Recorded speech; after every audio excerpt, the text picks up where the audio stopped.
Tata করেছো? চলো tata করে দিয়েছো, চলো। হ্যাঁ চলো, আমার হাত ধরে চলো, আমার হাত ধরো, হ্যাঁ চলো চলো চলো চলো চলো চলো চলো চলো। Welcome back to a new video. গ্যারেজের দিকে যাচ্ছি, গাড়ি বের করবো, একটু ঘুরতে বেরোচ্ছি। আজকে অ্যাকচুয়ালি অনুর একটা নিমন্ত্রণ আছে ওর বন্ধুর বাড়িতে, সেই জন্য আমরা বেরোচ্ছি। সেটা সেজে গুজে মানে আমি তো আছি তোমার সাথে, মানে বেসিক্যালি নিমন্ত্রণটা অনু পেয়েছে, অনু আর আমি পেয়েছি। Okay sorry, I rectify my word. Anu আমাদের ফ্যামিলিকে, মানে অনুর বন্ধু আমাদের ফ্যামিলিকে সবাইকে নিমন্ত্রণ করেছে, জন্য আমরা এখন যাচ্ছি। একটুখানি এলাম মধুখরাতে, এখান থেকে একটুখানি মিষ্টি নেবো। চলো বাবু উপরে ওঠো, উপরে ওঠো, উপরে ওঠো, উপরে ওঠো, হ্যাঁ উপরে ওঠো। হ্যাঁ বাবু মিষ্টি প্যাক হচ্ছে তোমার জন্য। এটা কি নতুন জামা না? আগে বছর? আচ্ছা আচ্ছা আচ্ছা, মানে এবারে দেখে মনে হচ্ছে নতুন একদম। আমরা নিলাম হচ্ছে এই মিষ্টিটা আর ওই মিষ্টিটা, সেই দুটো মিষ্টি আমরা নিলাম, তো প্যাক করছি। দু রকমের ভ্যারিয়েশন নিলাম বেসিক্যালি। তোমার জন্য নেওয়া হয়েছে শোনা, তোমার জন্য নেওয়া হয়েছে, তোমার জন্য নেওয়া হয়েছে বাবু। এই নেওয়া হয়ে গেল আমাদের মিষ্টি। না এটা তুমি ধরো, তুমি হাতে রাখো, কিপ ইট।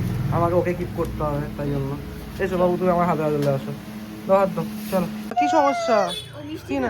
আচ্ছা এক্ষুনি তো নয় না, তুমি খাবে, তুমি চলো, তুমি চলো গাড়িতে, চলো গাড়িতে বসে খাবে, চলো।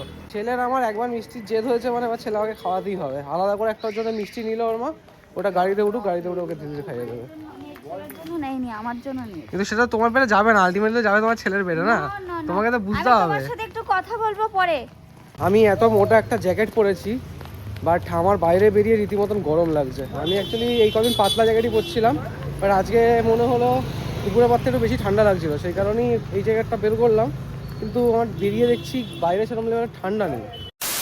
এতদিন পর্যন্ত আমার ছেলের শখ ছিল সবসময় গাড়ির সামনের সিটে বসবে, যেটা সবসময় এতদিন ধরে পূর্বে তোমাকে দেখিয়েছি ব্লগে, কি ওকে সামনে বসাই, সামনে নিয়ে এসে বসিয়ে তারপর গাড়ি বের করি।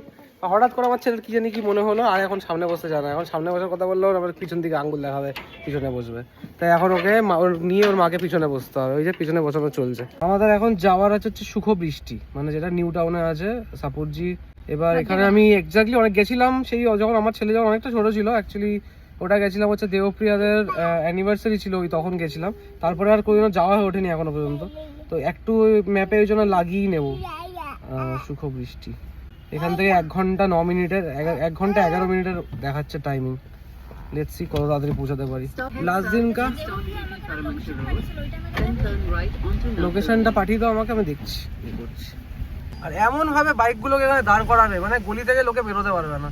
এইসব গলিগালাগুলোর এই একটা সমস্যা। আমি গাড়ি নিয়ে এখান থেকে বের করছি, এই রিক্সাওয়ালাটা ওখানে দাঁড়িয়ে আছে, আর যেহেতু চারিদিকে বাইক ফাইক দিয়ে একদম পুরো ঘেরা থাকে জায়গাটা, এবার ওইখান থেকে গাড়ি বের করা পসিবল নয়। আমি জাস্ট হর্ন দিলাম কি মানে অ্যাটেনশন গ্রাব করার জন্য, কি ঠিক আছে, মানে সেটা ও পিছনে নিক বা আমি আগেই কিছু একটা করে বের তো করতে হবে, গাড়িটা আমাকেও করতে হবে, ওকেও বের করতে হবে।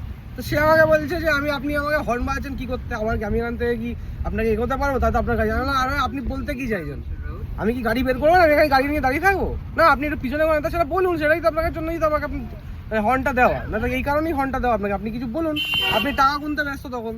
A few moments later. Salt Lake পার করে নিউ টাউন যাচ্ছি, আর রাস্তা মোটামুটি হেভি রকমের জ্যাম, বিশেষ করে এই জায়গাটা দিয়ে। এখানে দেখাচ্ছে তো হলুদে, বাট এখানে জাস্ট ভিড়টা দেখো। এই ভিড়টা আমি বুঝি, যখন এই কদিন যখন ওয়ার্ক ফ্রম অফিস করেছি না, এই ভিড়টা আমাকে কন্টিনিউয়াস পোয়াতে হয়েছে। আমি খুব ভালো করে জানি ভিড়টা কিরকম লেভেলে হয় এখানে। এরকমই বাম্পার টু বাম্পার চালিয়ে পুরো এই জায়গাটা বের করতে হবে, টিল নিউ টাউন অব্দি এমনিই চলবে। এটা হচ্ছে মেনলি অফিস টাইমে, যেহেতু এখান থেকে ছুটি ছাটা হয় না, তো এই জায়গাটা এখানে থাকবেই থাকবে। কলকাতায় আজকাল এরকম হালাত নেই কি তুমি গান শুনতে শুনতে আরামসে রিল্যাক্স ভাবে গাড়ি চালিয়ে একটু মাইন্ড ফ্রেশ রেখে আসতে পারবে। এক তো গাড়িগুলো এদিক ওদিক দিয়ে ঢুকবে, তার মধ্যে কন্টিনিউয়াস জ্যাম, তোমার মাথা খারাপ হয়ে যাবে। মানে এখানে গাড়ি চালানো একটা ইটসেলফ একখানা ঝামেলার কাজ। আর খাস কাজ যদি সেটা অফিস টাইম হয়, ছুটির টাইম, এটা সবচেয়ে বড় কথা। অফিস টাইমের থেকেও বেশি এখানে এই টাইমে ট্রাফিক পড়ে, বিকজ অফিস টাইমে তো তবু ভিড়টা স্প্লিট হয়ে যায় আলাদা আলাদা শিফট টাইমিং হিসেবে। বাট এইখানে মোটামুটি এই টাইমটাতেই ইন জেনারেলি বেশিরভাগ লোকের ছুটি, মানে বলতে গেলে 80% লোকের ছুটি হয় এই 7টা 7:15 নাগাদ। আর এখন এক্স্যাক্টলি 7টাই বাজে, তো যার জন্য এই অবস্থা। এইভাবেই চলছে ধিকির ধিকির ধিকির ধিকির করে। বিশ্ব বাংলা গেটের আগে এই লাস্ট সিগন্যাল যেখানে আমরা এরকমভাবে স্টাক হয়েছি। এরপরে আশা করছি কোনো একটা সিগন্যাল পাবো না যেখানে স্টাক হতে হবে। আর এই যে সামনে গাড়িটা মার্সিডিজটা, আমি বুঝতে পারি না লোকে এই ট্রাফিকের মধ্যে রেস লাগিয়ে কি খুশি খুঁজে পায়, এরমভাবে কাট মেরে কি খুশি খুঁজে পায়, আমি বুঝতে পারি না। বিকজ দাঁড়াতে তো গিয়েছি আগে পরেই হবে, বাট স্টিল দেখছি আমার সাথে তখন থেকে রেস লাগিয়ে চলেছে, বুঝতে পারছি না কেন, Y. 20 minutes later. We arrived at location, but unfortunately এখানে কোথায় গাড়ি দাঁড় করা বুঝতে পারছি না। হ্যাঁ, দেবো বলছে ওই সাইডটা নিয়ে যেতে, ওদের গাড়ির ওই দিকটা ওদের ঘর। ব্যাক গিয়ারে নিয়ে যেতে, নিয়ে যেতে নিয়ে যেতে একটু ব্যাক গিয়ারে আমাকে একটু ইয়ে করো, গাইড করো। না, উই ফাইনালি রিচড। গাড়ি এখানে পার্ক করলাম, এবারে বেরোই। ওপরে গিয়ে ম্যাডামের মনে পড়েছে কি মিষ্টিটা নেওয়া হয়নি, গাড়িতে রয়ে গেছে, তাই আমি বেরোলাম মিষ্টিটা নেওয়ার জন্য। মিষ্টি এই যে মিষ্টি, এই যে মিষ্টি। A few moments later. ওইখানে রয়েছে টিভি আর এখানে পেয়েছে রিমোটটা কিনে কন্টিনিউয়াস টিভি চালিয়ে দিয়েছে অলরেডি। আচ্ছা, আগে এখন ওটা ডিরেক্ট নেটফ্লিক্সে শিফট করে গেল, ইয়ে থেকে ডিরেক্ট ওই হটস্টার থেকে নেটফ্লিক্সে শিফট করে গেল। ও আচ্ছা, আইকন টিপে ইয়ে করছে। আচ্ছা, ওকে। বাবু বারবার টেপে না বাবু, বারবার টেপে না, ছেড়ে দে। কিছুক্ষণ গল্প করার পর কোনো চলে গেছিল বন্ধুদের সাথে খাবার রাতের অ্যারেঞ্জমেন্ট করতে, মেনলি হেল্প করার জন্য। আর আমি এদিকে বসে দেখছিলাম হচ্ছে স্ট্রেঞ্জার থিং আর তার সাথে বাবুর কার্যকলাপ। স্ট্রেঞ্জার থিং আমি ফার্স্ট টাইমে দেখলাম, আর এরকম দেখিনি, বাট আমার দেখে বেশ ইন্টারেস্টিং লাগলো। ভাবছি ফাইনালি একবার একটু দেখেই নেবো। তারপর আমরা সব খেতে বসেছিলাম, খাবারে অনেক রকম আইটেম ছিল, আর অ্যাজ ইউজুয়াল আমি সব আগে শেষ করেছিলাম। এটা শুধু খায় না, এটা খুলে খেতে হয়, ওটা চাপ কাউয়ের উপর দিয়ে খায় না এটা। টাপা দিয়ে দাও, টাপা।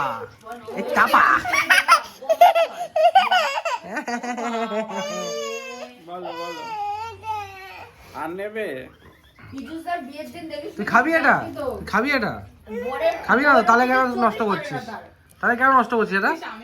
সবার খাওয়া গেছে, একমাত্র তোমার খাওয়া ছাড়া। একমাত্র এর খাওয়া হতে সবচেয়ে late. A few minutes later. Finally এখন আমরা বেরোবো, আর তার আগে নেবো একটা গ্রুপ সেলফি। কে নেবে, আমি নেবো না তোমরা নেবে? আচ্ছা, ওকে, আমি নিয়ে নিচ্ছি। আর একজনের ফুর্তি এখানে শেষ হয় না, এবার বাড়ি যেতে হবে। চলো, অনেক হয়েছে, অনেক করে নিয়েছো ফুর্তি, চলে আসো কেমন?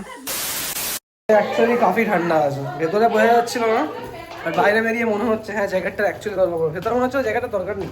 এবার দেখি গাড়িতে বসে যদি মনে হয় জ্যাকেট দেবো, কেন হতে তো এক্ষুনি যেতাম পরে। রাত তো কাফি হয়ে গেছে, রুটিটা মায়ের নিয়ে নিয়েছি এখান থেকেই ওদেরকে বলে, কারণ কি ওখানে গিয়ে রুটি পাওয়ার চান্স নেই। এবারে ব্যাপারটা হচ্ছে যেতে খানিকটা দেরি হয়ে যাবে, মায়ের খেতে দেরি হয়ে যাবে।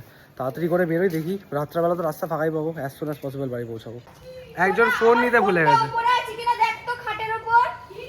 সামনের ঘরে খাটের উপরে আছে বোধহয় ফোনটা। আমরা সুখবৃষ্টি থেকে বেরোলাম, আর সুখবৃষ্টি থেকে বেরিয়ে এখানে 55 মিনিটস মতন লাগবে দেখাচ্ছে। এখন তো রাত্রেবেলা ফাঁকা হয়ে যাওয়ারই কথা, অফিস টাইমে এখন নেই, কিছু নেই। আর এখান থেকে টানা মারবো একদম চিড়িয়াটা ওই মেরে দেবো, আর এদিক ওদিক ঘুরবো না, কারণ আমি ঘুরে যাই ইঞ্জিনিয়ারলি, বাট এখান থেকে ঘুরবো না। সিগন্যাল, এখান থেকে ডান দিক নেবো। আমরা ওইখানে গিয়ে বেশি ভিডিও করবো ভেবেছিলাম, আর ভিডিও করিনি, কারণ এতদিন মানে দেখা হয়েছে। আর হাতে যেহেতু আমরা অনেকটাই লেটে পৌঁছেছি, মানে যেহেতু ট্রাফিক খুব বেশি ছিল, খুব তাড়াতাড়ি আমরা চেয়েও পৌঁছাতে পারিনি, যার জন্য এমনি হয়েছে কি ওরাও ঢুকেছে আমরাও ঢুকেছি একই সাথে। ওদেরও মোটামুটি যা টাইম লেগেছে আমাদের টাইম লেগেছে, আর আমার তো যেখানে ট্রাফিক প্রচুর ছিল যার জন্য টাইমটা বেশি লেগেছে। তাই গিয়ে আর বেশি ভিডিও করিনি, গল্প করেই কেটে গেছে সময়টা। এই একটা সিগন্যাল, এই সিগন্যালটাতে যত রাত্রির বাড়ে তত এর সিগন্যালের ফ্রিকোয়েন্সিটা কমে, মানে এখানে 10 সেকেন্ড 5 সেকেন্ড এরকম সিগন্যাল দেয়, একটা করে গাড়ি বেরোয় আবার হয়ে যায়। আমরা অলমোস্ট বাড়ির কাছাকাছি পৌঁছে গেছি, বাট যেহেতু 11টা বেজে গেছে, সাথে আমাদের চাবি নেই, তো এখন একটা মাথায় চিন্তা রয়েছে কি বাড়ির সামনের দরজা মেন গেটে লক না পড়ে যায়।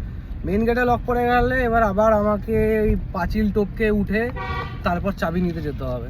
দুঃখের বিষয় হচ্ছে এইটা, টপকানো বহুত ঝামেলার জিনিস, আমি চাই না এসব করতে।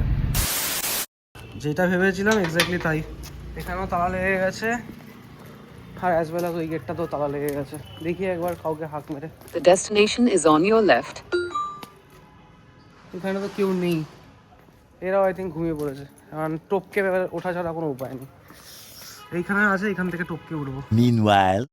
টপকে এখানে এলাম, মাকে ফোন করলাম, এরপর থেকে মা আসছে চাবি দেবে উপর থেকে, ওই যে চাবি নিয়ে এসছে মা।